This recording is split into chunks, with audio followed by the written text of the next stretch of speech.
पंचीकरण ग्रंथामध्ये आज पान नंबर आहे 150. बरोबर, 150 वर मध्येच आहे पॅरेग्राफ याज्ञवल्क्य मुनींनी. बरोबर, तर विषय हा चालू होता की शिष्याने श्री गुरूंना प्रश्न विचारला होता की म्हणे महाराज, तुम्ही सांगता की तू सत चित आनंद स्वरूप आहे, तर मी सत चित आनंद स्वरूप कसा आहे हे मला तुम्ही कृपा करून सांगा. तेव्हा श्री गुरूने सांगितलं होतं की ज्याचा तिन्ही अवस्थेत तिन्ही कालात सत्ता असते, ज्याची सत्ता असते, जो विद्यमान असतो त्याला सत म्हणतात. आणि तू जागृत स्वप्न सुषुप्ती तिन्ही अवस्थांमध्ये, भूत भविष्य वर्तमान तिन्ही कालामध्ये हमेशा विद्यमान आहे, म्हणून तू सत आहे. तसंच तिन्ही अवस्थांचं प्रकाशन करणारा तू आहे, म्हणून तू चित स्वरूप आहे. आणि तू परमप्रेमाचा विषय असल्यामुळे तू आनंद स्वरूप आहेस हे सांगितलं. मग आता आत्मा हा सर्वात जास्त परमप्रीतीचा विषय कसा आहे, तर ही गोष्ट सांगण्याकरिता पंचदशी ग्रंथाचं प्रमाण देऊन सांगितलं आणि युक्तीने सिद्ध केलं. काय की धनापेक्षा प्रिय आहे कोण? पुत्र. कारण पुत्राकरिता मनुष्य धन खर्च करतो. असं म्हणत नाही की धन तसंच राहू द्या, पुत्र मेला तरी चालेल, असं म्हणत नाही. पुत्रासाठी धन खर्च करतो, धनाला सोडतो. याचा अर्थ धनापेक्षा जास्त प्रिय आहे कोण? पुत्र. पुत्रापेक्षा प्रिय आहे स्वतःचं शरीर. कारण कधी जर असा प्रसंग आला तर मनुष्य पुत्राला सुद्धा सोडतो. ठीक आहे, पुत्रापेक्षा प्रिय आहे स्वतःचं शरीर. स्वतःच्या शरीरामध्ये देखील प्रिय आहे कोण? इंद्रिय. इंद्रियांपेक्षाही प्रिय आहे स्वतःचे प्राण. आणि प्राणाही पेक्षा प्रिय आहे स्वतःचा आत्मा. एखाद्या वेळेस अतिशय दुःखाने जर कोणी एखादा जर्जर झाला तर तो प्रार्थना करतो की देवा मला मरण येऊ दे. जर मला मरण आलं, या शरीरातून या सुटलो, प्राण माझे सुटले तर मी सुखी होईल. याचा अर्थ प्राणालाही सोडायची इच्छा करतो स्वतः सुखरूप होण्याकरिता. सुखरूप होईल नाही होईल तो बांगण्यात आला, पण त्याला असं वाटत असतं की ह्या प्राणापासून शरीरापासून मी जर वेगळा झालो, हे शरीर माझं सुटलं तर मी काय होईल? सुखी होईल, असं त्याला वाटत असतं. याचा अर्थ आपल्या स्वतःच्या सुखरूपतेकरिता, स्वतःला वेगळं होण्याकरिता प्राणालाही तो सोडण्याची इच्छा करतो. काय ठरते यावरून? की प्राणापेक्षाही प्रिय आहे काय? स्वतःचा आत्मा. आणि म्हणून आत्मा हा आनंद रूप आहे ही गोष्ट सांगितली. तर हीच गोष्ट याज्ञवल्क्य मुनींनी आपल्या पत्नीला समजावून सांगितलेली आहे की म्हणे कोणीही व्यक्ती कुणावरही जे प्रेम करताना दिसतो ते प्रेम त्या समोरच्या व्यक्तीकरिता नसतं, तर ते स्वतःकरिता असतं. समोरचा व्यक्ती, वस्तू वगैरे काय असेल ते आपल्याला अनुकूल आहेत म्हणून त्याच्यावर प्रेम. असं नाही की आपण त्याचं प्रेम याच्याकरता करतो की त्याला सुख व्हावं म्हणून, असं नसतं. त्याच्यामुळे आपल्याला सुख होतं म्हणून मनुष्य काय करतो? दुसऱ्यावर प्रेम करतो. याचा अर्थ अतिशय प्रीतीचा विषय कोण झाला? आपला आत्माच झालाय. बघा, याज्ञवल्क्य मुनींनी आपली बायकोची मैत्री, याज्ञवल्क्य मुनीची जी पत्नी, तिचं नाव काय आहे? मैत्री. तिला बृहदारण्यक उपनिषदाच्या मैत्रीय ब्राह्मणात, बृहदारण्यक उपनिषद त्यामध्ये अनेक प्रकरण आहेत, तिथल्या प्रकरणांचं नाव आहे ब्राह्मण. त्यात एक मैत्री ब्राह्मण नावाचं प्रकरण आहे. आणि त्यामध्ये, त्या प्रकरणामध्ये याज्ञवल्क्य मुनींनी आपल्या पत्नीला उपदेश केलेला आहे. मैत्री ब्राह्मणात याचप्रमाणे उपदेश केला आहे. काय की त्यात त्यांनी असे सांगितले आहे की, काय सांगितलं? स्त्री, पती, पुत्र, धन, पशु, देवता, लोक इत्यादी जी मनुष्याला प्रिय असतात, काही असू द्या, उपलक्षण म्हणून 2-4 नाव तिथे घेतलेली आहेत. काहीही वस्तू असू द्या की जी आपल्याला प्रिय वाटते, इत्यादी जी मनुष्याला प्रिय असतात ती सर्व त्याच्या आत्म्याच्या सुखाची साधने आहेत. म्हणजे आपल्या सुखाची ही काय आहेत? सर्व साधनं आहेत. जो प्रेम करतो त्याच्या आत्मसुखाची, स्वतःच्या सुखाची ही सर्व काय आहेत? साधने आहेत. म्हणून प्रिय असतात. ती स्त्री पुत्राधिक जर त्याला स्वतःलाच प्रतिकूल असतील तर त्यास प्रिय वाटत नाही. याचा अर्थ प्रेम करतो तो स्वतःसाठी प्रेम त्यांच्यावर करतो की त्यांच्यासाठी त्यांच्यावर प्रेम करतो? स्वतःसाठी त्यांच्यावर प्रेम करतो. काय वाक्य आहे ते? आत्मनस्तु कामाय सर्वं प्रियं भवति. हा, न वा अरे मैत्रेयी न वा अरे पत्युः कामाय पती प्रियो भवती. आत्मानस्तु कामाय पतीही प्रियो भवती असं वाक्य आहे. काय अर्थ आहे त्याचा? न वा अरे, अरे अरे मैत्रेयी, लिहून घ्यायचं, लिहून घ्या. न वा अरे, न वा अरे पत्युः कामाय, पत्युः कामाय पतिही प्रियो भवति. पतिही प्रियो भवति. अर्धविराम. आत्मानस्तु कामाय, आत्मानस्तु कामाय पतिही प्रियो भवति.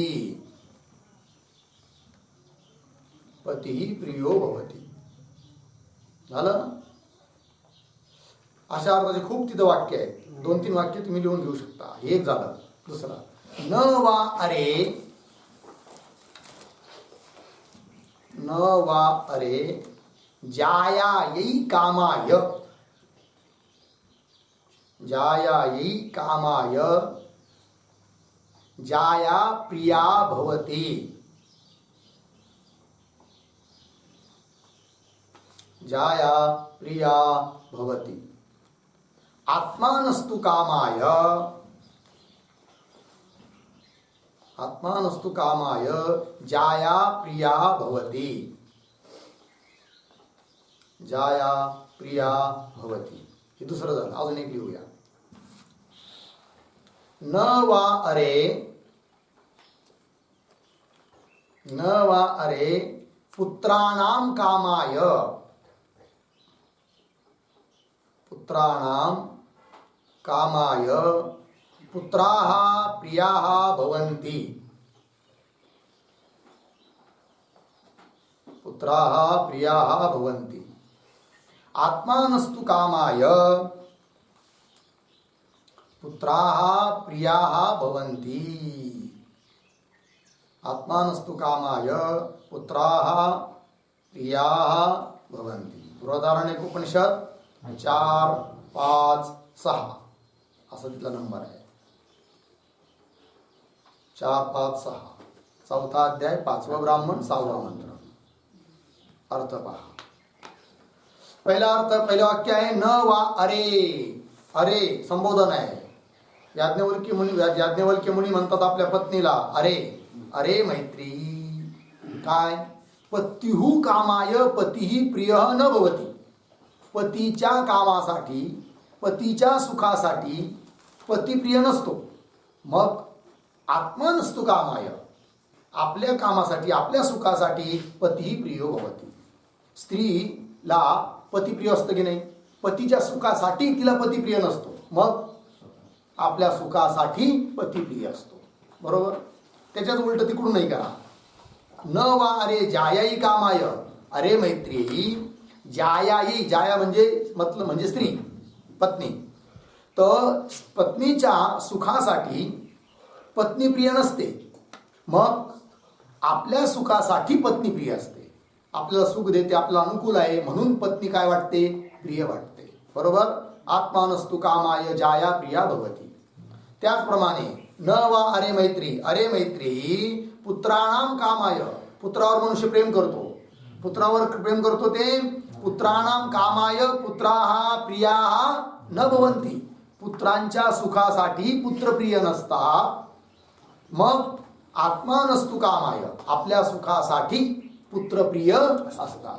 असं सर्व ठिकाणी लावायचं. धनाच्या बाबतीत सर्व ठिकाणी. कळलं? चला आता बघा मूळमध्ये मध्यभागी आलतो ना आपण. हा लोक इत्यादी जी मनुष्याला प्रिय असतात ती सर्व त्याच्या आत्म्याच्या सुखाची साधने आहेत म्हणून प्रिय असतात. ती स्त्री पुत्र आदी जर त्याला स्वतःलाच प्रतिकूल असतील, सापडलं का? समजा एखादा पती आहे आणि त्याला त्याची बायको कशी आहे? प्रतिकूल आहे. किंवा एखादी स्त्री आहे, तिला तिचा पती कसा आहे? प्रतिकूल. प्रतिकूल म्हणजे उलट त्रास देतो, दुःख देतो, आहे की नाही? असा पती त्या स्त्रीला प्रिय वाटतो का? नाही. उलट काय वाटतं? 12 तिकडे गेला, खड्ड्यात मेला तर. कळलं की नाही? हा दारू पिताड असेल, कामधंदा करीत नसेल, काही इथं घरात वस्तू आणून देत नसेल, मारित असेल, प्रतिकूल असेल, आहे की नाही? तर काय वाटतं? प्रिय वाटतो का तो? नाही वाटत ना. असाच स्त्री. आणि जर समजा एखादा पती आहे आणि त्याला त्याची बायको अनुकूल नसेल, प्रतिकूल असेल, आहे की नाही? सकाळी नाश्ता देत नसेल, दुपारची जेवण पार संध्याकाळी 3-4 वाजता 2 वाजता देत असेल, ती बी शिळी भाकर वाटत असेल, पुढं स्वतः ताजी खात असेल, अशी एखादी पत्नी असेल, नाही पुन्हा वरून कर्कश बोलणं, आहे की नाही? हा असतात ना बिचारे असे काही काही हा लय त्रस्त आहेत ते. औरंगाबादला एका ठिकाणी आश्रम काढलाय. त्या आश्रमाचं नाव काय माहितीये? पत्नी पीडित पुरुषांचा आश्रम. आश्रम नावच दिलंय. पत्नीच्या द्वारे पीडित जे पुरुष आहेत त्यांच्यासाठी तो आश्रम. मग ते लोक राहतात. आहे तिथं 15-20 जण जमा झालेले आहेत.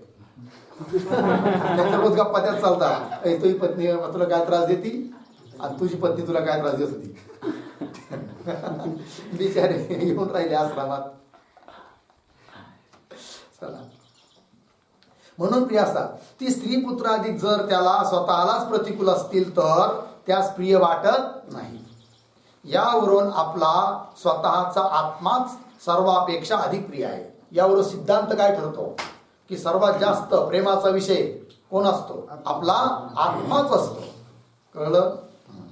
स्त्री पुत्र अधिक प्रिय असतात हे खरे, पण ती आत्म्याहून कमी प्रिय असतात. अधिक प्रिय कधीच होऊ शकत नाही, असंभव.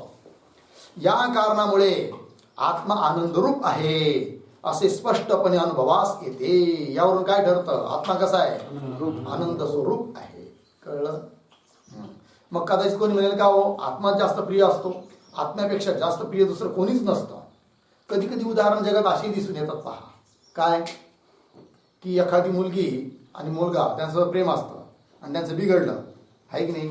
किंवा समजा त्यांचं लग्न होणार होतं ते मोडलं, तर तो मुलगा कधी कधी काय करतो? आत्महत्या करतो. किंवा त्या मुलगी त्या मुलासाठी काय करते? तो मिळणार नाही म्हणून आत्महत्या करते. मग म्हणे का हो त्याच्यासाठी तिने आत्महत्या केली, मग प्रिय कोण ठरला? तो. असं आहे का? नाही. मग कोण आत्महत्या केली? तो हिला मिळणार नाही. त्याच्यापासून जे सुखीला पाहिजे होतं ते सुख मिळणार नाही. स्वतःला जे सुख पाहिजे होतं ते मिळणार नाही म्हणून आत्महत्या करते. म्हणजे स्वतःच्या सुखासाठी त्याच्यावर प्रेम करीत होती आणि ते हिला मिळणार नाही म्हणून आत्महत्या करते. याचा अर्थ स्वतःचा आत्माच काय ठरतो? प्रिय ठरतो आहे. कळलं? चला, पण ती आत्म्याहून कमी प्रिय असतात. लागलं? या कारणामुळे आत्मा आनंदरूप आहे असे स्पष्टपणे अनुभवास येते. कळलं? त्याचप्रमाणे स्वप्नावस्थेतही आत्मा असतो म्हणून तो सत्य आहे. आत्मा आहे नाही, जागृतीत आहे, स्वप्नात आहे, सुषुप्तीत आहे. आत्मा सर्व ठिकाणी आहे आणि जो सर्व कालात सर्व अवस्थेत विद्यमान असतो त्यालाच काय म्हणतात? सत. म्हणून आत्मा कसा आहे? सत आहे.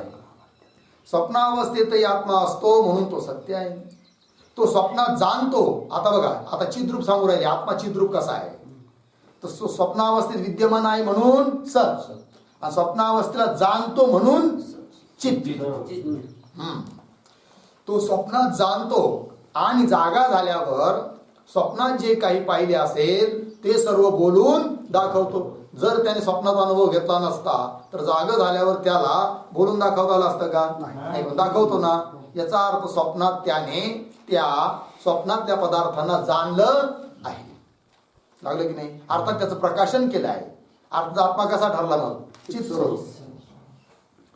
जागा झाल्यावर स्वप्नात जे काही पाहिले असेल ते सर्व बोलून दाखवतो. यामुळे तो चैतन्य रूप आहे. यामुळे तो चैतन्य रूप आहे, तो आत्मा. स्वप्नातही आपला आत्मा सर्वात अधिक प्रिय असतो. स्वप्नात सुद्धा जसं जागृतीत सर्वात अधिक आपल्या आपण प्रिय असतो की नाही, तसं स्वप्नात सुद्धा कोण प्रिय असतं? आत्माच. स्वप्नातही आपला आत्मा सर्वात अधिक प्रिय असतो. म्हणून स्वप्नावस्थेतही तू आत्मा सच्चिदानंद रूपच असतो. सत्स्वरूप, चित्स्वरूप, आनंद स्वरूप आहे. त्याचप्रमाणे सुषुप्ती अवस्थेतही कोणताच प्रपंच नसतो हेही जाणणारा तू आत्मा सुखरूप सच्चिदानंद आहेस असे सिद्ध होते. बरोबर. सुषुप्ती अवस्थेमध्ये सर्व प्रपंचाच्या अभावाचा अनुभव येतो की नाही. अनुभव घेणारा आत्मा तिथंही आहे असं मानावंच लागतं. कारण अनुभव घेणारा जर कोणी नसेल तर जाग झाल्यावर स्मृती कशी होणार? स्मृती होते, आणि जी स्मृती होते ती अनुभव पूर्विका असते. याचा अर्थ सुषुप्तीत प्रपंचाच्या अभावाचा आणि स्वतःच्या सुखरूपतेचा काय घेतलेला आहे? अनुभव घेतलेला आहे. म्हणजे प्रपंचाच्या अभावाचं प्रकाशन करणारा आत्मा सुषुप्तीत देखील आहे, विद्यमान आहे म्हणून सत, आणि त्या अभावाचं प्रकाशन करतो म्हणून चित असं आहे. आणि सुख स्वरूप तर आहेच आहे सुषुप्तीत. त्याचप्रमाणे सुषुप्ती अवस्थेतही कोणताच प्रपंच नसतो हेही जाणणारा तू आत्मा सुखरूप सच्चिदानंद आहेस असे सिद्ध होते. अशा रीतीने विचार केला असता स्थूल, सूक्ष्म आणि कारण या तीनही देहांचा तू द्रष्टा आहेस. काय ठरलं? तिन्ही देहाचा द्रष्टा आहे कोण? तू आत्मा अर्थात मी द्रष्टा आहे. तिघाचा आहे. कोणाचा? स्थूल देह, सूक्ष्म देह, कारण देह. अर्थात स्थूल देह, सूक्ष्म देह आणि कारण देह काय ठरले? दृश्य. आणि मी द्रष्टा. आणि दृश्याहून द्रष्टा हा भिन्न असतो. स्थूल, सूक्ष्म आणि कारण या तीनही देहांचा तू द्रष्टा आहेस. जाग्रत, स्वप्न आणि सुषुप्ती या तीनही अवस्थांचा तू साक्षी आहेस. साक्षी आहे, द्रष्टा आहे एकच. व अन्नमय, प्राणमय, मनोमय, विज्ञानमय आणि आनंदमय या पाचही कोशाहून निराळा तू आत्मा सच्चिदानंद रूप आहेस असे ठरते. ठरलं? पाच कोशाहून आत्मा कसा आहे? निराळा आहे, भिन्न आहे. आणि पुन्हा कसा आहे तो? सत, चित, आनंद स्वरूप आहे. तर तीन अवस्था, जागृत, स्वप्न, सुषुप्ती, तीन शरीर, स्थूल, सूक्ष्म, कारण, पाच कोश, त्या सर्वाहून आत्मा कसा आहे? भिन्न आहे, वेगळा आहे. लागलं? तू आणि कसा आहे तो? सच्चिदानंद स्वरूप आहे असे ठरते. यासाठी बा शिष्या अशा ज्ञानानेच तुला मोक्ष मिळेल यात संशय नाही. या ज्ञानानेच मोक्ष मिळेल. हे ज्ञान म्हणजे कोणतं ज्ञान? की मी आत्मा आहे, मी सच्चिदानंद स्वरूप आहे, तिन्ही देहाहून, तिन्ही अवस्थेहून, पाच कोशाहून मी वेगळा आहे. सर्वत्र ओत प्रोत व्यापक आहे, अखंड एक रस सच्चिदानंद स्वरूप आहे. कोण? मी. असा निश्चय करणे. पण निश्चय करत असताना मात्र अतिशय सावधानी. देहामध्ये आपण बोलतोय हा मी आहे. मी आहे म्हणजे काय? अंतकरण वृत्ती सहित मी बोलतोय आपण. त्या वृत्तीचा सुद्धा त्याग करायचा, अंतकरण भागाचाही त्याग करायचा आहे. आणि या अंतकरणाधिकांचंही अधिष्ठान स्वरूप जे चैतन्य आहे की जे ओतप्रोत व्यापक आहे, तिथं आपला मी जोडायचा आहे. आणि तिथं एकदा मी जोडला म्हणजे आपल्या स्वरूपाचा अपरोक्ष साक्षात्कार झाला तर हा माझा देह आणि तो तुझा देह अशी परत्व बुद्धी सुद्धा राहणार नाही. सर्व ठिकाणी कोण वाटेल? मीच ओतप्रोत भरलेलो आहे हा निश्चय होणार. कळलं? तसा निश्चय केला तरच काय होईल? मोक्षाची प्राप्ती होते. मग जन्मही नाही, मृत्यूही नाही. कळलं की नाही? जोपर्यंत देह तादात्म्य आहे ना तोपर्यंत सारे अनर्थ आहे. देह तादात्म्य सुटलं आणि स्वस्वरूपाची ओळख झाली, अपरोक्ष रूपाने मी रूपाने साक्षात्कार झाला तर तीच जीवनमुक्तता आहे. कळलं? चला आता पुढे. आत्म्याच्या अपरोक्ष ज्ञानाने मोक्ष प्राप्त होतो यास ब्रह्मनामावलीचे प्रमाण सांगतो. ब्रह्मनामावली नावाचा एक ग्रंथ आहे. त्या ग्रंथाचं प्रमाण ग्रंथकार या ठिकाणी देत आहे. ते प्रमाण कशा करता? की आत्म्याच्या अपरोक्ष ज्ञानानेच मोक्ष प्राप्त होतो हे सांगण्याकरिता. ठीक आहे. आत्म्याच्या अपरोक्ष ज्ञानानेच मोक्ष प्राप्त होतो यास ब्रह्मनामावलीचे प्रमाण सांगतो. श्लोक.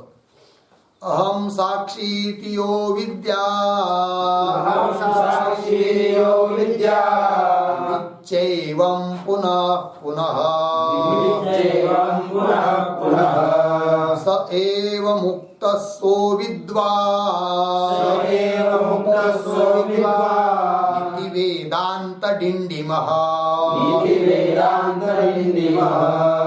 अहम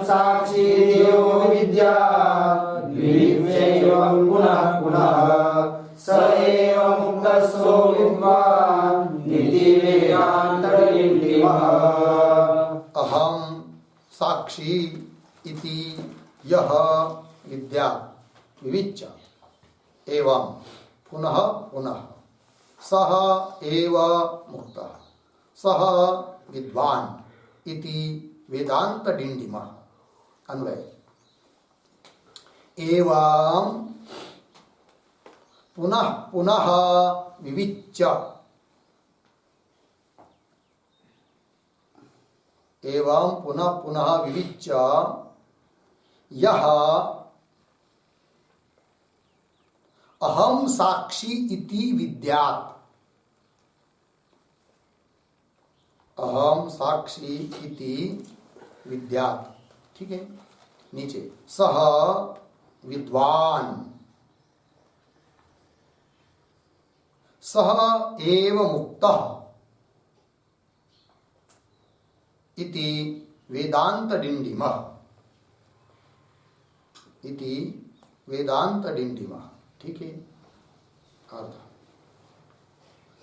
एवं पुनः पुनः विविच्य एवं मतलब उपवर सांगितलेल्या रीतीनुसार वर काय सांगितलं की 3 देहाहून 3 अवस्थाहून 5 कोशाहून मी कसा आहे अतीत आहे वेगळा आहे आणि देहादिक प्रपंच सर्व कल्पित आहे अनिर्वचनीय आहे मिथ्या आहे त्या सर्वांचा अधिष्ठानभूत चैतन्य तत्व मी आहे अशा प्रकारे पुनः पुनः विवेचन करून विविच्य ठीक एवं पुनः पुनः विविच्य ठीक आहे ना दृश्याहून द्रष्टा भिन्न असतो या रीतीने या साऱ्या अवस्थाधिकापासून मी वेगळा आहे असं विवेचन करून विविच्य की जो जाणतो काय अहम साक्षी मी कोण आहे साक्षी आहे कुटस्थ चैतन्य आहे इति विद्यात अशा रीतीने जो अपरोक्ष रूपाने अहम रूपाने मी रूपाने आत्मतत्वाला जाणतो ठीक आहे विद्यात जाणतो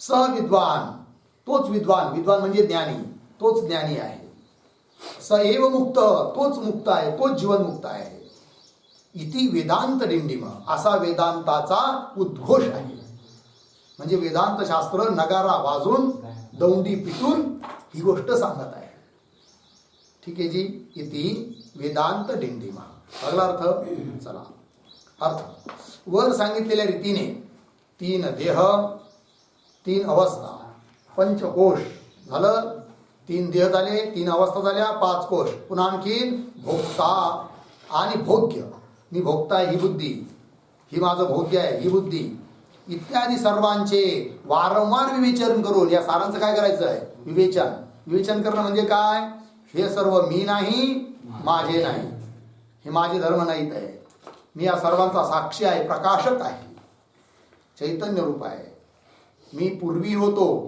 आता आहे पुढे राहणार आहे राम काळातही मी होतो कळलं आजोबाच्या काळात पंजोबाच्या काळातही होतो नव्हता मग आताही आहे पुढेही राहणार आहे करोडो वर्षापूर्वी होतो आता आहे आणि असाच करोडो वर्ष नंतरही राहणार आहे कारण माझा कधी नाश होतच नाही आत्म्याचा कधीच नाश होत नाही कशानेच नाश होत नाही नैनम छिंदन्ति शस्त्राणि नैनम दहति पावकः न चैनम क्लेदयन्त्यापो न शोषयति मारुतः सांगितलं की नाही गीतेमध्ये सांगितलं आहे म्हणून कोरोनापासून घाबरायची गरज आहे का कोरोनाने मेलं तर कोण मरील देह मरल शरीर मरेल फार तर आहे की नाही आत्मा मरणार आहे का मग माझं स्वरूप काय म्हणजे मी कोण आहे नेमका आत्मा आहे का देह आपलं स्वरूप आत्मा आहे का देह आहे आत्मा आहे हा चला मग तर ती देहाधिक सर्व दृश्य आहेत आणि आपण त्या सर्वांचा द्रष्टा साक्षी आत्मा आहोत असे जो पुरुष निश्चयाने जाणतो तो मुक्त आहे तोच मुक्त आहे कळलं मग मुक्त होणं आपल्या हातात आहे की मुक्त होणं दुसऱ्या कोणाच्या हातात आहे आपल्या हातात आहे निश्चयावर अवलंबून आहे कळलं की नाही जगात आपण असा निश्चय नाही केला आणि असा निश्चय केल्या वाचून आपण जर नुसतं याला त्याला प्रार्थना करीत बसलो ए भाऊ मला मुक्त करून दे ना हे देवा मला मुक्त करणार कोणीच तुम्हाला मुक्त करू शकत नाही कारण कोणी तुम्हाला बांधलंच नाही आहे तर दुसऱ्याने बांधलंच नाही आहे दुसरा मुक्त कसं काय करी बांधलं कोणी बांधून कोणी घेतलं स्वतः आपणच आपल्याला बांधून घेतलंय मुक्त होता परी बळे झाला बद्ध घेऊन या छंद माझे माझे माझे माझे छंद घेऊन या बळे बंद झाला. माझं माझं हे माझं ते माझं ते माझं हे माझं आहे की नाही. शरीर माझं घर माझं मुलं माझे धन माझं असं बायको माझी पोरं माझे माझं आणि मीपणा घेऊन घेऊन काय झाला मनुष्य बंधनात पडला आहे की नाही. बंधनात जर स्वतः पडला तर मुक्त सुद्धा कोणाला व्हायचं आहे स्वतःलाच व्हायचं आहे. मग ज्या निमित्ताने बंधनात पडला आहे ते निमित्त सोडून दिलं तर काय मुक्तच आहे. मग काय करावं लागेल मी नाही देहादी पदार्थ मी नाही माझे नाही. मी कोण आहे या सर्वांचा साक्षी द्रष्टा आत्मा व्यापक तत्व. मी असं एवढा एवढा लहानसा परिचिन नाही का नाही. मी शब्दाचा अर्थ कोण आहे आत्मा. तो कसा आहे आकाशापेक्षाही व्यापक आहे. आकाश हे त्याच्या एका अंशावर आहे एका अंशही नसती तो जगत असं भगवंताने सांगितलं आहे की नाही. आकाशापेक्षा अनंत पटीने व्यापक आहे कोण मी. त्यालाच ब्रह्म म्हणतात. तोच आत्मा आहे तोच परमात्मा आहे. अशा स्वतःच्या स्वरूपाला ओळखण्यासाठी परमार्थ आहे. कळलं की नाही. परमार्थात क्रियाला महत्व नाही आहे विचाराला महत्व आहे. पण मनुष्य उलट करतो विचाराला महत्व देत नाही आणि क्रियेला फार महत्व देतो. बरोबर. अंतःकरणाची शुद्धी आणि स्थिरता होईपर्यंत क्रिया पण महत्वाच्या आहेत. पण त्या क्रिया म्हणजेच सर्वे सर्व किंवा अंतिम ध्येय आहे असं मात्र नाही. कळलं. चला तर आपण त्या सर्वांचा द्रष्टा साक्षी आत्मा हो असे जो पुरुष निश्चयाने जाणतो तो मुक्त आहे आणि तोच विद्वान आहे असे वेदांत शास्त्राचा नगारा बोलतो. नगारा बोलतो म्हणजे काय वेदांत शास्त्राचा ढोल वाजून ढोल पिटून सांगताय की बाबा रे तू मुक्तच आहे. कळलं की नाही. असे वेदांत शास्त्र सर्वांस अगदी उघड करून मोठ्याने सांगत आहे. कळलं की नाही. पण ऐकतो कोण ऐकण्याला जागा राहील तर ना. ते शब्द कानात घुसण्याच्या अगोदरच समाधी लागून जाते. शब्दच कानात घुसत नाही तर शब्दाचे अर्थ आणि तदनुसार वृत्ती करणं तर फार लांबची गोष्ट. कळलं की नाही. 24 तासातून जर 22 तास झोपेतच जात असतील तर अहम ब्रह्मास्मी चिंतन कधी घडणार. कळलं की नाही. अवघड आहे ना. हा चला. असे वेदांत शास्त्र सर्वांस अगदी उघड करून मोठ्याने सांगते. बरोबर. पुढे चला. पूर्वी देहत्रय अवस्थात्रय देहत्रय माहिती ना सांगण्याची गरज नाही. 3 देह कोणते पवन हा बरोबर आहे. स्थूल देह सूक्ष्म देह आणि कारण देह. ठीक. अवस्थात्रय सांग बरं 3 अवस्था कोणत्या तू सांग रे. 3 अवस्था कोणत्या अवस्था आहे 3 हा बरोबर आहे. जागृत अवस्था स्वप्नावस्था सुषुप्ती अवस्था. जागृत स्वप्न सुषुप्ती या गोष्टी मोठ्या मोठ्या गोष्टी ध्यानात ठेवायच्या. 3 अवस्था कोणत्या आहेत वगैरे वगैरे. अवस्थात्रय. पुन्हा कोश पंचक 5 कोश म्हटलं की लगेच डोक्यात आले पाहिजे आहे की नाही. हा महात्माजी 5 कोश कोणते आनंदमय कोश प्राणमय कोश अन्नमय कोश विज्ञानमय कोश मनमय कोश. हा उलट सुलट होईना पण सांगितलं 5 कोश आहे. हा चला. तर कोश पंचक इत्यादिकांचे वर्णन केले आहे माग आतापर्यंत. बरोबर. आणि त्या देहादिकांचा आपण द्रष्टा आहो असे जे समजणे की विशेष ज्ञान आहे. विशेष ज्ञान म्हणजे कोणतं मी द्रष्टा आहे अहम ब्रह्मास्मी मी सर्वांचा साक्षी आहे या ज्ञानाला काय म्हणतात विशेष ज्ञान.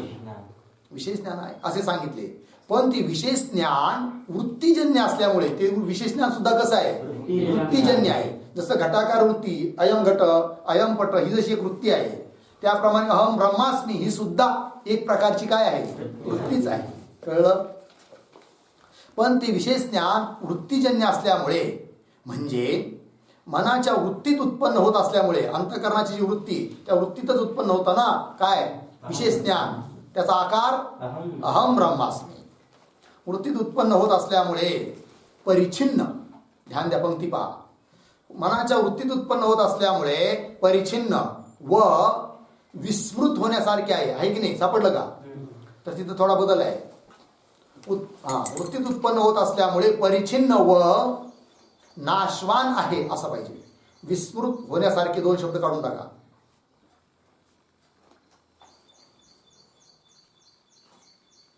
सापडलं की नाही? वरून 7वी ओळ विस्मृत होण्यासारखे काढायचा, तिथं नाशवान शब्द टाकायचा. व नाशवान आहे. चला, अर्थ काय ठरला की जे विशेष ज्ञान उत्पन्न झालंय की नाही अहम ब्रह्मास्मी, ते वृत्तीला घेऊन असल्यामुळे ते सुद्धा नाशवान आहे. त्याचा सुद्धा नाश होणार आहे. आणि त्यांना ते नाश करणार झाला काय, ते काय करतं? फक्त अविद्याची निवृत्ती करतं. अज्ञान जे होतं ना, त्या अज्ञानाची निवृत्ती करतं. आणि देहाधिक अध्यास याची निवृत्ती करतं. आणि यांची निवृत्ती करून स्वतःही निवृत्त होतं. मग मात्र उर्वरित शुद्ध व्यापक तत्व ब्रह्मतत्व शिल्लक राहतं. कळलं? कापुराच्या वाती उजळल्या ज्योती, आईच समाप्ती झाली. कापुराची वात पेटवली, जळते, प्रकाश देते, है की नाही, अंधकार दूर करते आणि शेवटी स्वतःही नष्ट होते, राहत नाही. तसं अहम ब्रह्मास्मी वृत्ती उत्पन्न झाली, अज्ञानाचा नाश केला, देहाधिक अध्यास निवृत्त झाला, नंतर ती स्वतःही निवृत्त होते आणि शुद्ध ब्रह्म मात्र शिल्लक राहतं. तेच आपलं स्वरूप आहे. कळलं? चला, पंक्ती पहा. मनाच्या वृत्तीत उत्पन्न होत असल्यामुळे परिच्छिन्न व नाशवान आहे. बरोबर? यासाठी त्या विशेष ज्ञानाच्या साधनाचा असेल की नाही, तिथं काय करायचं बघा. यासाठी त्या विशेष ज्ञान रूप साधनाचा, च्या शब्द खोडायचा आणि रूप शब्द टाकायचा. कुठं समजलं का? यासाठी त्या विशेष ज्ञानाच्या आहे की नाही, च्या काढायचं आणि रूप टाकायचं. तर ज्ञान रूप असं पाहिजे. ज्ञान रूप साधनाचा म्हणजे ज्ञान हेच साधन आहे की नाही. यासाठी त्या विशेष ज्ञान रूप साधनाचा म्हणजे ज्ञानात्मक साधनाचा उपयोग फक्त अज्ञान निवृत्त करण्याकडे. कशासाठी उपयोग आहे त्याचा? अज्ञानाची निवृत्ती करण्याकरिता, अज्ञान निवृत्त करण्याकडे. त्याचप्रमाणे अज्ञानाचे कार्य जो देहाध्यास तोही निवृत्त करण्याकडे करावा. म्हणजे अज्ञान आणि अज्ञानाचं कार्य कोण? देहाध्यास. देहाध्यास म्हणजे देहाला आत्मा समजणे इत्यादी जो अध्यास, अध्यास म्हणजे भ्रम, तो निवृत्त करण्याकरिता त्या विशेष ज्ञानाचा काय आहे? उपयोग आहे. बरोबर? अज्ञानाचे कार्य जो देहाध्यास तोही निवृत्त करण्याकडे करावा. लागलं? पुढे त्यानंतर ते विशेष ज्ञान सुद्धा कल्पित आहे असे समजून, त्यानंतर आता निवृत्ती झाली कशाची? अज्ञानाची. आणि देहाध्यास इत्यादिकाची निवृत्ती झाली. मग राहिलं फक्त विशेष ज्ञान, अहम ब्रह्मास्मी वृत्ती. पण अहम ब्रह्मास्मी ही वृत्ती सुद्धा कशी आहे? एक प्रकारे कल्पितच आहे, नाशवान आहे. कळलं की नाही? त्यानंतर ते विशेष ज्ञान सुद्धा, विशेष ज्ञान म्हणजे कोणतं ज्ञान? अहम ब्रह्मास्मी इत्याकारक वृत्तीरूप ज्ञान, त्याला म्हणायचं विशेष ज्ञान. ते विशेष ज्ञान सुद्धा कल्पित आहे असे समजून, ठीक आहे. वास्तविक, आता वास्तविक कोण आहे? पुढे सांगतात. वास्तविक म्हणजे सत्य असणार परिपूर्ण सामान्य ज्ञान रूप ब्रह्मस्वरूपात त्याचा एक जीव करून टाकणे. सापडलं का? एक जीव होत ते कोण? अहम ब्रह्मास्मी हे विशेष ज्ञान आपलं कार्य करून शेवटी तेही त्या ब्रह्मस्वरूपात लय पावतं. ब्रह्माहून वेगळं राहत नाही. ब्रह्माशी एकजीव होणं म्हणजे ब्रह्मरूप होऊन जाणं, वेगळं राहत नाही. कोण? विशेष ज्ञान. ठीक आहे, पंक्ती जरा पुन्हा पहा. वास्तविक शब्द सापडला, तिथून वाचतो. वास्तविक परिपूर्ण सामान्य ज्ञान रूप ब्रह्म, सामान्य ज्ञान स्वरूप आहे कोण? ब्रह्म. ब्रह्म हे सामान्य ज्ञान स्वरूप आहे आणि अहम ब्रह्मास्मी हे विशेष ज्ञान आहे. ठीक आहे. तर परिपूर्ण सामान्य ज्ञान रूप ब्रह्म स्वरूपात त्याचा विशेष ज्ञानाचा एक जीव करून, एक जीव म्हणजे काय करणे? ब्रह्मस्वरूपात त्याची स्थिती करणे, तेही ब्रह्मस्वरूपात विलीन होऊन जातात. एक जीव करून पुढे काय टाकणे ना, तर टाकणे शब्द खोडून टाका. तिथं लिहा मग एक जीव करून आहे ना माग छापेलच आहे, त्याच्या पुढे मोक्ष सुखाचा अनुभव घ्यावा.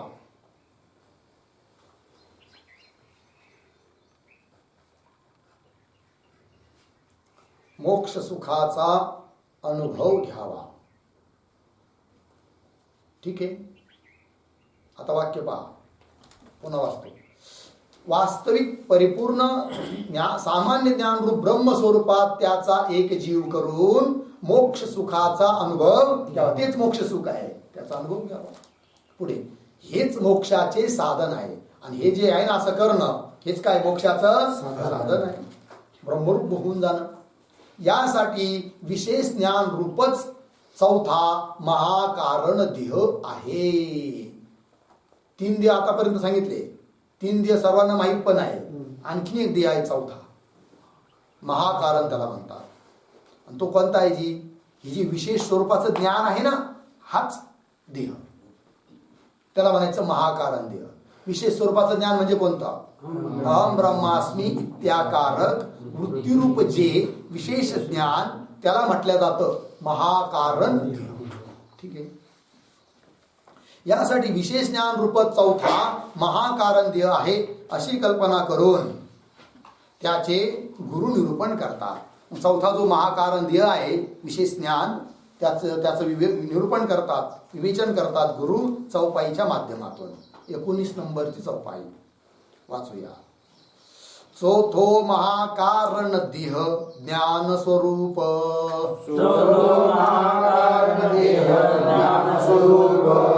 तेनो तू प्रकाशक शुद्ध स्वरूप. देहाना तत्व कहू सुजान. ते तू श्रवण कर विनकान.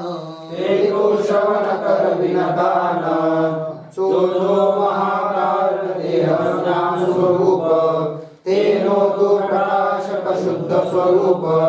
देहानां तत्व कहू सुजान. ते तु श्रवण कर विनकान. अन्वय. चौथो महाकारण देह ज्ञान स्वरूप. पहिली ओळ सरळ आहे, खालच्या ओळी जाऊया. ज्ञान स्वरूप शुद्ध स्वरूप तू तेनो प्रकाशक. दुसरी ओळ शुद्ध स्वरूप तू तेनो प्रकाशक. तिसऱ्या ओळी सुजान देहाना तत्व कहू. देहाना तत्व कहू. खाली ते तू विनकान श्रवण करा. ते तू विनकान श्रवण कर. ठीक, अर्थ पहा. चौथो, चौथो शब्दाचा अर्थ आहे चौथे किंवा चौथा. ठीक, चौथो म्हणजे चौथा. महाकारण देह ज्ञान स्वरूप. तेनो तू प्रकाशक. तेनो, तेनो शब्द अर्थ आहे त्याचा. तेनो म्हणजे त्याचा. तू प्रकाशक शुद्ध स्वरूप. तिसऱ्या ओळीत शब्द आहे देहाना. देहाना म्हणजे काय? देहाचे. महाकारण देहाचे. तत्व कहू. कहू म्हणजे सांगतो. सुजान. सुजान म्हणजे शुद्ध पुरुषा, विवेकी पुरुषा. पुढे खालची ओळ.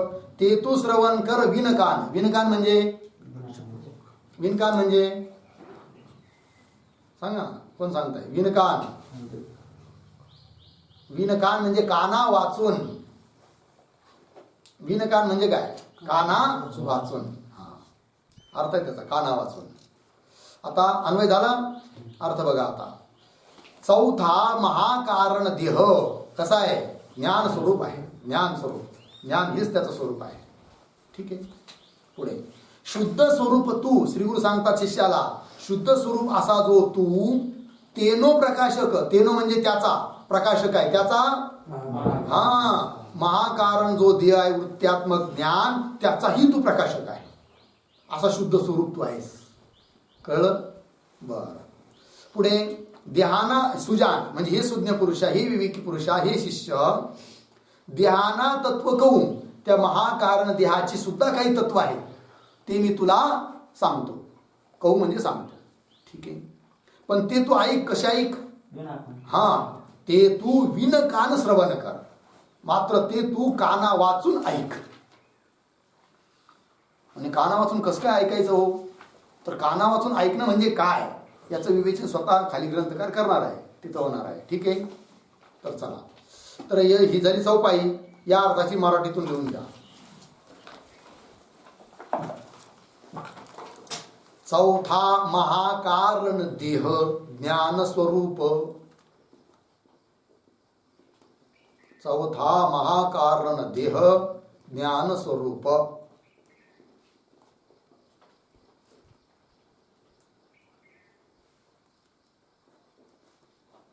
दुसरी ओळ, त्याचा तू प्रकाशक शुद्ध स्वरूप. त्याचा तू प्रकाशक शुद्ध स्वरूप. शुद्ध स्वरूप झालं. तिसरी ओळ, देहाचे तत्व सांगतो सुज्ञा. देहाचे तत्व सांगतो सुज्ञा. चौथी ओळ, श्रवण कर तू ते कान विना. श्रवण कर तू ते कान विना.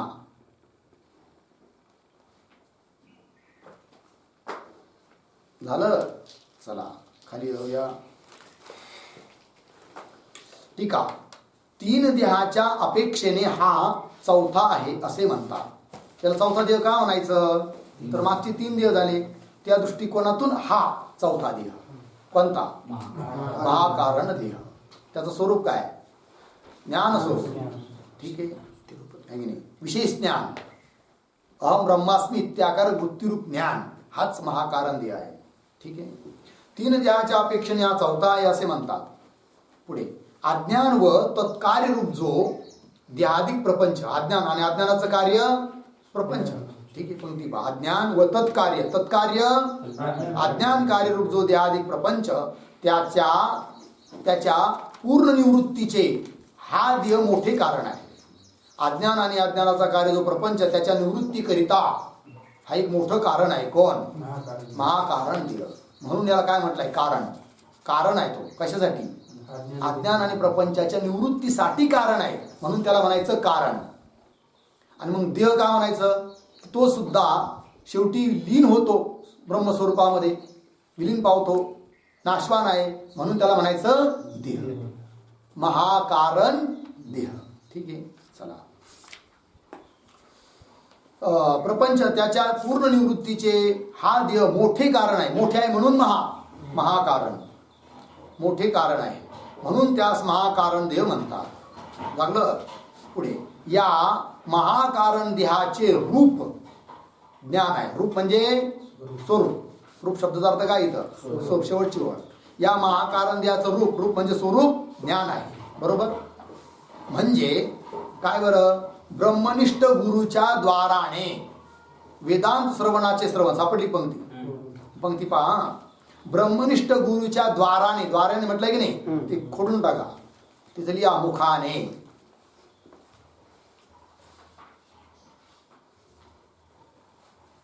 अनुवाद करत्याने अनुवाद करताना जसेच तसे त्या भाषेतले शब्द ठेवले आहे की नाही.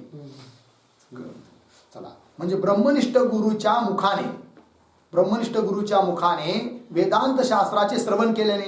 वेदांत शास्त्रात काय केलंय? श्रवण केल्याने आपण स्वतः द्रष्टा. मग आपण स्वतः काय आहोत? द्रष्टा. हे कळतं पण केव्हा? गुरुमुखाने श्रवण केल्यानंतर. कशाचं श्रवण?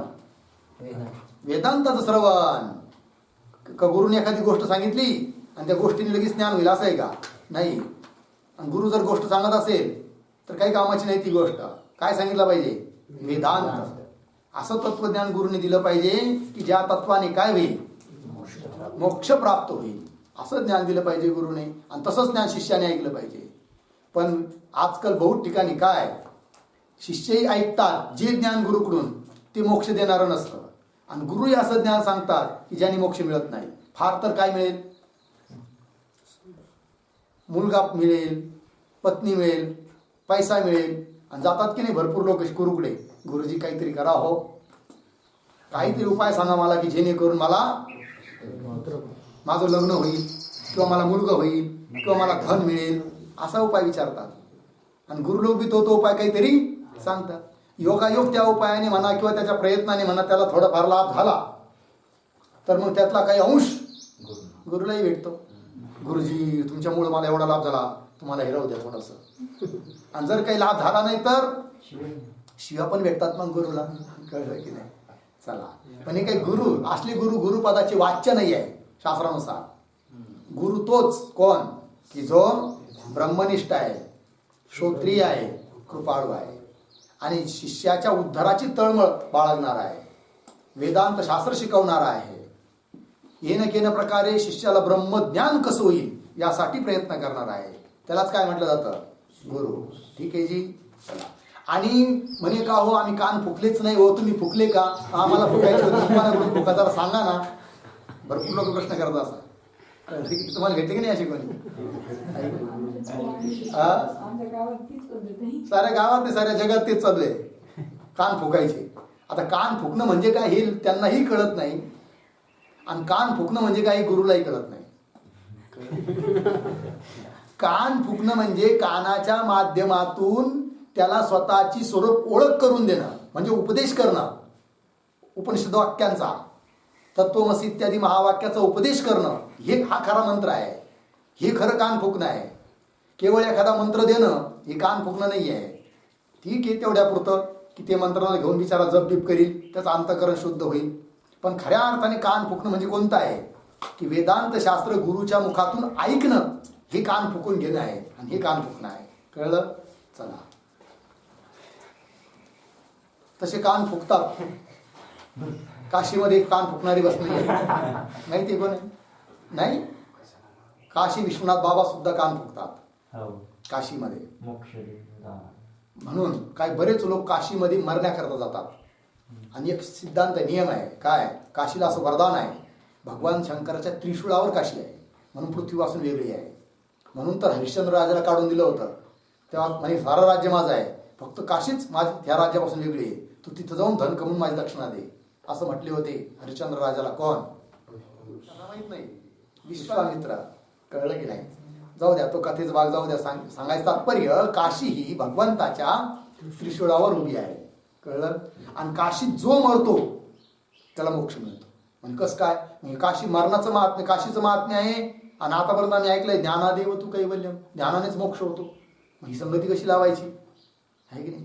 तर संगती अशी आहे, त्या काशी क्षेत्राचं असं महात्म्य आहे की त्या क्षेत्रात जो मरतो, मरताना भगवान शंकर त्याच्या कानात तारक मंत्राचा उपदेश करतात. तारक मंत्र म्हणजे तू ब्रह्म आहेस असा उपदेश करतात. आणि मग त्याला ब्रह्मबोध होतो आणि ब्रह्मबोध होऊन तो मुक्त होतो, म्हणजे ब्रह्मज्ञानानेच मुक्त होतो. पण उपदेश करणारे कोण आहे तिथं? भगवान शंकर आहे. मग तिथं किती पापी आणि किती पुण्यवान हे पाहिलं जात नाही, त्या क्षेत्रात तेवढं महात्म्य आहे. म्हणून म्हणतात काशीमध्ये जो मरतो ना, मरताना कधी पण मरणाऱ्याचा उजवा कान हा कधी पण वरच्या बाजूला असतो, असं तिथल्या लोकांचा अनुभव आहे. दुसरी गोष्ट, लांबून लांबून लोक काशीमध्ये मरण्यासाठी जातात. हा, पण त्या ज्याचं भाग्य असेल तोच तिथं मरतो, कोणी पण मरत नाही. आता एक बाबा गेले आपल्या महाराष्ट्रातून तिथं मरण्यासाठी, पडले तिथं. तिथे एक आश्रम पण आहे, मोक्ष भवन म्हणून. मोक्ष भवन का मोक्ष भवन असं काहीतरी आहे. तिथं ती व्यवस्था करतात. जो कोणी मरण्यासाठी जातो ना, ती लोक बिचारे ते तिथं व्यवस्था करतात त्याची राहण्याची. पण काही काही काय होतात, मरायसाठी जातात काशीला, तिथं ठीक होतात, तंदुरुस्त, तब्येत चांगली होती त्यांची. त्यांना असं वाटतं अरे मी काही ते लोक थोडी मारणार, मी चांगला झालो, चालतो बोलतो फिरतो, मग ते पुन्हा वापस येतात इकडे आणि इकडे येऊन मारतात. दुर्भाग्य लोक ते. कळलं की नाही? चला, कुठं चाललं आपलं? तर आत्मा म्हणजे ब्रह्मनिष्ठ गुरुच्या मुखाने 153 वर पहिलीच वर, मुखाने वेदांत शास्त्राचे श्रवण केल्याने आपण स्वतः द्रष्टा, मी स्वतः कसा आहे? द्रष्टा, साक्षी आहो, असे जे विशेष ज्ञान मनाच्या वृत्तीत उत्पन्न होते, बरोबर होते, त्यालाच चौथा महाकारण देह म्हणतात. त्या महाकारण देहाचाही प्रकाशक तू आत्मा शुद्ध स्वरूप आहेस. आपल्याला त्या महाकारण देहावर थांबायचं नाही आहे, त्याच्याही पुढे जायचं आहे. कारण ते सुद्धा वृत्तीला घेऊनच आहे. महाकारण देह अहम ब्रह्मास्मी वृत्तीच आहे ना. त्या वृत्तीलाही प्रकाशन करणारं जे शुद्ध चैतन्य निर्विशेष व्यापक चैतन्य ते मी आहे. कळलं की नाही? तत्स्वरूप आपल्याला व्हायचं आहे. त्या महाकारण देहाचा प्रकाशक तू आत्मा शुद्ध स्वरूप आहेस. लागलं? म्हणजे निर्मल. निर्मल म्हणजे मलरहित, अविद्यादी मल ज्याच्यात नाही आहे. सामान्य, बरोबर. पुन्हा पुढे काय? नित्य आहे की नाही? तिथे लिहा नित्य सुख. नित्य शब्दाला सुख जोडा, नित्य सुख. आणि अजून एक शब्द लिहा आणि. नित्य सुख आणि मग पुढे बरोबर आहे. पुढे काय छापेले? ज्ञानरूप. ठीक आहे, मग पंक्ती पहा आता. म्हणजे निर्मल, सामान्य, नित्य सुख आणि ज्ञानरूप आहेस. है की नाही? कोण? आत्मा, अर्थात आपलं स्वरूप. ते विशेष ज्ञान जागृत अवस्थेतच असते. अहम ब्रह्मास्मी वृत्ती जागृतीत असते का सुषुप्तीत असते? जागृतीत असते, सुषुप्तीत नसते. म्हणजे एका कालात आहे, एका कालात नाही. म्हणून ते ज्ञान सुद्धा कसं झालं? परिच्छिन्न. ते विशेष ज्ञान जागृत अवस्थेत असते, सुषुप्तीत असत नाही, सुषुप्तीत नसते. यामुळे अनित्य आहे. अनित्य आणि परिच्छिन्न आहे. कारण एका कालात आहे, एका कालात नाही. जी वस्तू एका कालात असते, एका कालात नसते, तिला काय म्हणायचं? परिच्छिन्न. त्याचप्रमाणे एका देशात असते, एका देशात नसते, तिलाही परिच्छिन्न म्हणतात. देशकृत परिच्छेद, कालकृत परिच्छेद. तर जी वस्तू परिच्छिन्न असते ती अनित्य असते. म्हणून महाकारण देहरूप जे विशेष ज्ञान ते सुद्धा कसं आहे? अनित्यच आहे. यामुळे अनित्य आणि परिच्छिन्न आहे. तू त्या विशेष ज्ञानाचा, सापडली पण श्रीगुरु सांगतात शिष्याला, तू त्या विशेष ज्ञानाचा प्रकाश, प्रकाश आहे ना, तिथं क टाका, प्रकाशक. प्रकाशक सामान्य रूप आत्मा, सामान्य स्वरूप जो आत्मा अस्ति, भाती आणि प्रिय. सापडलं का? अस्ति, भाती, प्रिय रूप आहेस. पुढे पहा. अस्ति, भाती आणि प्रिय या 3 रूपांनी लिहिलंय की नाही? तिथं थोडा बदल, 3 शब्द खोडून टाकायचा.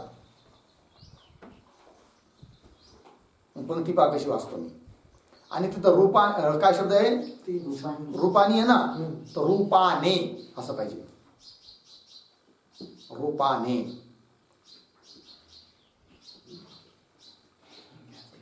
पुढे आणखी वाचतो सरळ पहा. आकाशाप्रमाणे सर्व विश्व असं आहे की नाही? तर विश्व पुढे काय आहे? जेथे आहे तेथे. 3 शब्द खोडायचे. जेथे आहे तेथे.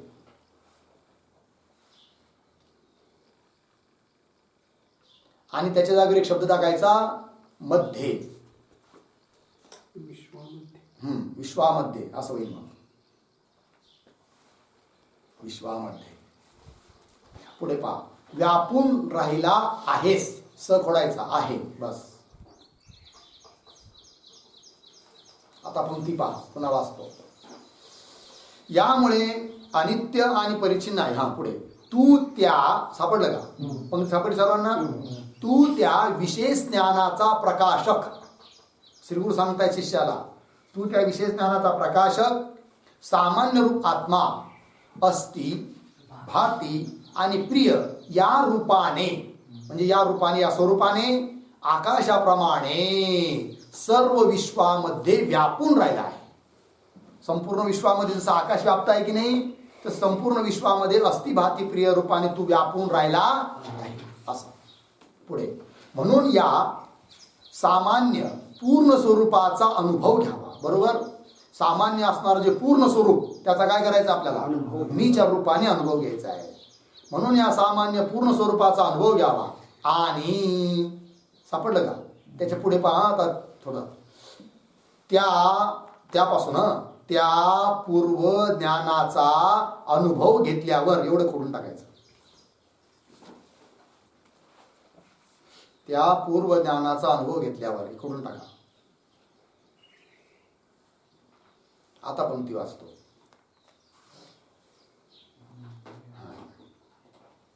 मागून वाचतो एक वाक्य. म्हणून या सामान्य पूर्ण स्वरूपाचा अनुभव घ्यावा. बरोबर.